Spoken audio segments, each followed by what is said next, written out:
हाँ तो मेरे प्यारे बच्चों साहब, आप सब कैसे हैं। मैं राजीव मिश्रा आपका अपने चैनल टारगेट क्लास 10th में आपका दोबारा स्वागत करता हूं। बच्चों मैं माफ़ी चाहूँगा कि एक वीडियो मिस हो गई थी बच्चों किसी कारण से, तो मैंने उसी वीडियो को जो रह गया था एक पार्ट हमारा केमिस्ट्री का ऑक्सीडेशन इन डेली लाइफ या ऑक्सीडेशन इन एवरीडे लाइफ, उसको हम आज बहुत शॉर्ट में तुम्हें समझाते हैं बच्चों। इसमें से 1-2 नंबर का क्वेश्चन, 1 नंबर का क्वेश्चन आते ही आता है बच्चों। अभी आज बोर्ड का सेकेंड बोर्ड आज का पेपर हुआ था, उसमें भी एक क्वेश्चन था इसका, ठीक है ना। तो कोरोजन क्या है? कोरोजन देखो, 2 चीज़ें पढ़ना है आपको, रेंसिडिटी के बारे में और कोरोजन के बारे में। रेंसिडिटी और कोरोजन ये ऑक्सीडेशन के एग्जाम्पल हैं। अगर कोई आपसे पूछता है बच्चों कि डेली लाइफ में ऑक्सीडेशन कहाँ होता है, तो आप कह रहे हैं रेंसिडिटी। रेंसिडिटी का मतलब क्या होता है? देखो, गर्मियों का मौसम चल रहा है बच्चों, बड़ी गर्मी पड़ती है, तो बच्चों जो खाना है हमारा ख़राब हो जाता है। सब्जी है, अगर हम सवेरे सब्जी को खुला छोड़ दें, शाम तक देखें तो उसमें से स्मेल आने लगती है। दाल है, उसमें से स्मेल आने लगती है। यानी खाने की जो चीज़ें होती हैं बच्चों, उनमें से जो स्मेल आती है, वो जो बदबू देने लगते हैं बच्चों, उसी को कहते हैं रेंसिडिटी। उसे क्या बोलते हैं हम लोग? रेंसिडिटी। रेंसिडिटी का मतलब होता है कि हमारे फूड आइटम का ख़राब हो जाना, फूड आइटम में से बैड स्मेल आना बच्चों। अब देखो रेंसिडिटी में क्या होता है, देखो फूड है, फूड के अंदर फैट और ऑयल होते हैं बच्चों। जो खाना होता है उसके अंदर तेल घी वगैरह होता ही होता है। जब ये तेल घी ऑक्सीजन से रिएक्शन करता है बच्चों, तो ये पॉइजनस सब्सटेंस बनाता है बच्चों। ये तेल घी जो है ना, इसका जब ऑक्सीजन से रिएक्शन होगी तो ये पॉइजनस सब्सटेंस में बदल जाएगा, और इसी को हम कहते हैं रेंसिडिटी। अगर रेंसिडिटी की डेफिनेशन आ जाए तो आप लिखना oxidation of fat and oil present in the food is called rancidity. फिर से सुन लो आप, oxidation of fat and oil present in the food items, ठीक है ना बच्चों। तो उसे हम कहते हैं रेंसिडिटी। अब रेंसिडिटी को रोकने का क्या तरीका है बच्चों? देखो, ये जो खाना खराब हुआ उसका कारण था ऑक्सीजन बच्चों। ऑक्सीजन की वजह से तो खाना खराब हो रहा है बच्चों। ऑक्सीजन ने ही तो ऑयल और फैट से रिएक्शन करी, तभी तो खराब हुआ वो बच्चों। तो उसको मेथड क्या है, रेंसिडिटी को हम कैसे रोक सकते हैं बच्चों? तो पहला मेथड होता है बच्चों यूज ऑफ एंटीऑक्सीडेंट। यानी कुछ केमिकल्स आते हैं बच्चों, उन केमिकल्स को अगर हम खाने में डाल दें तो फिर वो लंबे समय तक खराब नहीं होते, क्योंकि वो जो एंटीऑक्सीडेंट होते हैं वो ऑक्सीजन से रिएक्शन करने नहीं देते। यानी ऑक्सीजन और ऑयल के बीच में वो एक बैरियर बन के खड़े हो जाते हैं बच्चों। यानी ऑयल ऑक्सीजन के कांटेक्ट में आएगा ही नहीं बच्चों, और आएगा ही नहीं तो उसका ऑक्सीडेशन नहीं होगा बच्चों। उसमें से क्या पूछा जाता है बच्चों कि एक कॉमन होता है जिसका नाम होता है BHA। ये नाम याद कर लो आप, BHA। B का मतलब होता है ब्यूटाइलेटेड, और H का मतलब होता है हाइड्रोक्सी, और A के लिए आता है एनिसोल। ये केमिकल मिलता है बाज़ार में, ये खाने में अगर डाल दिया जाए तो खाना लंबे समय तक अच्छा रहता है, यानी खाना लंबे समय तक खराब नहीं होता। रेंसिडिटी को रोकता है बच्चों ये। दूसरा, आप लोग चिप्स खाते होंगे बच्चों। चिप्स में क्या होता है? चिप्स तो जरा से निकलते हैं बच्चों, उसके अंदर गैस भरी होती है। तो कौन सी गैस भरी होती है? नाइट्रोजन। क्योंकि तुम्हें याद होना चाहिए कि नाइट्रोजन, जब तक जितने भी चिप्स के पैकेट होते हैं बच्चों, जो कुरकुरे फुरकुरे आप जो भी खाते होंगे, उनके अंदर नाइट्रोजन गैस भरी जाती है।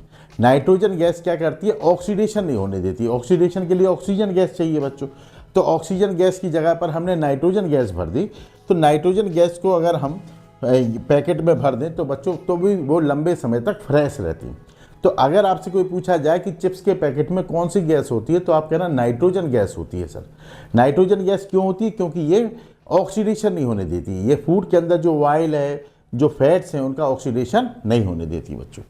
इसके अलावा होता है एयर टाइट कंटेनर बच्चों।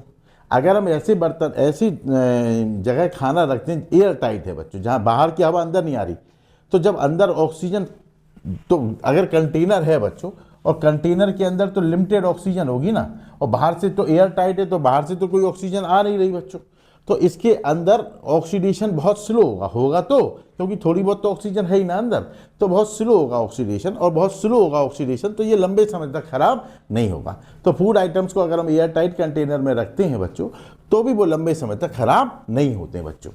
तीसरा होता है बच्चों रेफ्रिजरेटर। अगर हम खाने को रेफ्रिजरेटर में रखें, देखो एक बिलो टेम्परेचर 5 डिग्री से अगर कम टेम्परेचर होता है बच्चों, तो ऑक्सीडेशन स्लो हो जाता है बच्चों। तो इसलिए तुमने देखा होगा कि फ्रिज में रखे हुए आइटम ज़्यादा खराब नहीं होते हैं, है ना, क्योंकि वो ऑक्सीडेशन को, लो टेम्परेचर क्या करता है, ऑक्सीडेशन की रेट को स्लो कर देता है बच्चों। तो हमें ये याद रखना, रेंसिडिटी को ये रोकने के 4 उपाय हैं बच्चों। पहला तो ये है कि आप केमिकल का इस्तेमाल करो, BHA नाम याद रखना बच्चों। दूसरा, जो चिप्स वगैरह के पैकेट होते हैं उसमें नाइट्रोजन गैस भरी होती है बच्चों। तीसरा ये होता है एयर टाइट कंटेनर के अंदर रख दो फूड आइटम को। चौथा होता है बच्चों कि आप फ्रिज में रख दीजिए सामान को, फ्रिज में lower the temperature lower the rate of oxidation होता है बच्चों। अब आता है कोरोजन। कोरोजन का मतलब होता है बच्चों कि जो मेटल होते हैं, मेटल ये सब देखो, ये मेटल हैं, ये सब आयरन है, कॉपर है। जब मेटल जो होते हैं बच्चों, मेटल एक कंपाउंड में बदल जाएं तो मेटल की जब सरफेस, जैसे मान लीजिए हमारे पास ये एक आयरन है और आयरन की जो ऊपर वाली जो सरफेस है, ये वाली जो सरफेस है, ये डायरेक्ट कांटेक्ट में है। किसके कांटेक्ट में है? एयर के, एटमॉस्फेयर के कांटेक्ट में। तो ये वाली जो बाहर वाली लेयर जब एटमॉस्फेयर के एजेंट से, एटमॉस्फेयर में क्या क्या चीज़ें होती हैं? एटमॉस्फेयर में ऑक्सीजन होती है, वाटर वेपर होती है, कार्बन डाइऑक्साइड होती है बच्चों, और भी दूसरी चीज़ें होती हैं बच्चों। तो ये जब बाहर वाली जो लेयर है और उसकी हमारे, मान लीजिए ये हमारा आयरन का वो है, और इसकी ये वाली जो बाहर वाली सरफेस है, ये वाली सरफेस जब ऑक्सीजन से रिएक्शन करेगी, वाटर वेपर से रिएक्शन करेगी, तो ये बाहर वाली सरफेस एक कंपाउंड में बदल जाती है बच्चों। ठीक है ना? उसी को हम कहते हैं कोरोजन। कोरोजन का मतलब होता है किसी भी मेटल कई सरफेस का कंपाउंड में बदल जाना, है ना? या इसे हम कहते हैं कोरोजन क्या करता है? मेटल को खा जाता है। क्यों खा जाता है बच्चों? क्योंकि ये जो सरफेस बनी थी नई, ये जो नया कंपाउंड बना था, ये मेटल को छोड़ के अलग हो जाता है बच्चों। जैसे मान लीजिए कोई बुक है हमारे पास, और जैसे ये बुक है हमारे पास, सपोज करो ये बुक है, तो इस बुक में ये वाली जो सरफेस है ये कंपाउंड में बदल गई। ये सरफेस क्या करेगी बच्चों? ये छूट जाएगी, हट जाएगी बच्चों। ये वाली सरफेस फिर एटमॉस्फेयर के सामने आई बच्चों, ये भी कंपाउंड में बदल गई, तो ये भी हट जाएगी बच्चों, ऐसे। तो ये धीरे धीरे मेटल पतला होने लगता है बच्चों। इसी को कहते हैं कोरोजन। इसी को हम क्या बोलते हैं? कोरोजन बोलते हैं बच्चों। तो आयरन का रस्ट में बदलना, ये कोरोजन हो गया। रस्ट का फार्मूला पूछा जा सकता है। रस्ट का फार्मूला होता है Fe2O3.XS2। ये रस्ट का फार्मूला होता है बच्चों। ये जंग कहते हैं, जिसे कहते हैं ना, अगर आयरन के तुम 2-4 कीले छत पे छोड़ देना बेटा, देखना 10-12 दिन बाद उसके ऊपर जंग लग गई। तो यानी आयरन की जो ऊपर वाली सरफेस थी वो रस्ट में बदल गई, ये कंपाउंड में बदल गई बच्चों। इसी तरह से जो कॉपर होता है बच्चों, कॉपर में भी कोरोजन होता है। कॉपर, तुम्हारे घर में तांबे के अगर बर्तन हो तो उनमें भी कोरोजन होता है बच्चों। उनमें कैसे कोरोजन होता है वो मैं तुम्हें बताऊं। उनमें एक हरे रंग की लेयर जम जाती है। अक्सर ये पूछा जाता है कि कॉपर में जो हरे रंग, कॉपर के बर्तन को अगर हम कई दिन तक साफ ना करें तो वो एक हरे रंग की उसमें लेयर बन जाती है बच्चों। जो हरे रंग की उसमें लेयर बन जाती है उसका क्या नाम होता है, ये तुमसे पूछा जाता है। उसका नाम होता है basic copper carbonate. Basic copper carbonate होता है बच्चों। तो ये भी कोरोजन है, यानी कॉपर का बेसिक कॉपर कार्बोनेट में बदलना, ये भी कोरोजन हो गया। लोग, चांदी काली पड़ जाती है बच्चों। जब चांदी काली पड़ जाती है बच्चों ना, तो हम कहते हैं कि अरे ये खराब चांदी है। ऐसा नहीं होता बच्चों। चांदी जो होती है वो ऑक्सीजन से, नाइट्रोजन से, कार्बन डाइऑक्साइड से, इन सबसे रिएक्शन नहीं करती बच्चों। ये लेस रिएक्टिव मेटल में आती है, मगर ये सल्फर से बड़ी रिएक्टिव होती है बच्चों।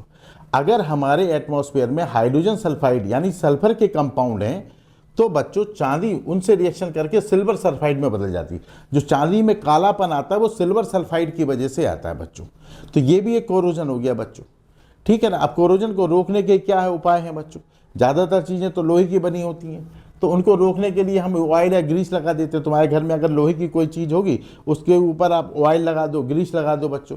यानी बच्चों ऑक्सीजन और मॉइस्चर उसके कांटेक्ट में नहीं आने चाहिए। अगर हमने इनके बीच में एक लेयर बना दी ऑयल की या ग्रीस की, तो अब ऑक्सीजन और वाटर वेपर जो है वो फिर किससे टकराएगी? वो ऑयल से टकराएगी, आयरन से नहीं टकराएगी। बीच में एक बैरियर बन गया बच्चों। या जिंक की कोटिंग कर दो बच्चों, से गैल्वेनाइजेशन कहते हैं, है ना? तुमने ताले वगैरह देखे होंगे, ताले लोहे के होते हैं बच्चों। उन्हें जिंक में, मोल्टन जिंक में, पिघले हुए जिंक में उन्हें डुबो दिया जाता है बच्चों। तो अब ऊपर जिंक की लेयर बन गई। किसकी लेयर बन गई बच्चों? तो अब आयरन और ऑक्सीजन का मिलन नहीं होगा तो बच्चों फिर क्या? कोरोजन नहीं होगा बच्चों। या पेंट वगैरह कर दो। तुमने देखा होगा घर में जो भी चीज़ें होती हैं उनमें हम लोग पेंट करते हैं। पेंट से चीज़ें सुंदर भी बनती हैं, लेकिन पेंट से क्या होता है? कोरोजन भी रुकता है बच्चों। कोरोजन रोकने के लिए एक ही उपाय है कि बच्चों आयरन डायरेक्ट कांटेक्ट में ना आए। आयरन है, कॉपर है, ये डायरेक्ट कांटेक्ट में ना आए बच्चों। यहाँ पर तुम ये ध्यान रखना, 3 चीज़ें अक्सर पूछी जाती हैं इसमें कि कॉपर में जो कोरोजन होता है तो वो हरे रंग की जो लेयर होती है उसका केमिकल नेम क्या है, तो आपको याद रखना वो बेसिक कॉपर कार्बोनेट होता है बच्चों। सिल्वर जो है काली पड़ जाती है, क्यों पड़ जाती है, क्योंकि सिल्वर सल्फाइड में बदल जाती है बच्चों। Ag2S इसका फार्मूला होता है, ठीक है। तो ये तुम याद रखना बच्चों, Ag2S सिल्वर सल्फाइड, ठीक है। तो ये कोरोजन और रेंसिडिटी वाला पार्ट था बच्चों, इसमें यही पूछा जा सकता है आपसे जितना मैंने बताया था, ठीक है ना। तो अगली वीडियो में अब हम ट्रिग्नोमेट्री शुरू करेंगे बच्चों मैथ में। तो ट्रिग्नोमेट्री में शुरू से बेसिक से लेंगे हम बच्चों। तो ये यहाँ पर इसका चैप्टर का एंड करता हूँ मैं। आपकी अगर कोई भी क्वेरी हो, कोई भी चीज़ स्किप हो गई हो मुझसे, आप मुझसे कमेंट में पूछ सकते हो बच्चों, मैं उसके लिए दोबारा आपको बता दूंगा। Thank you.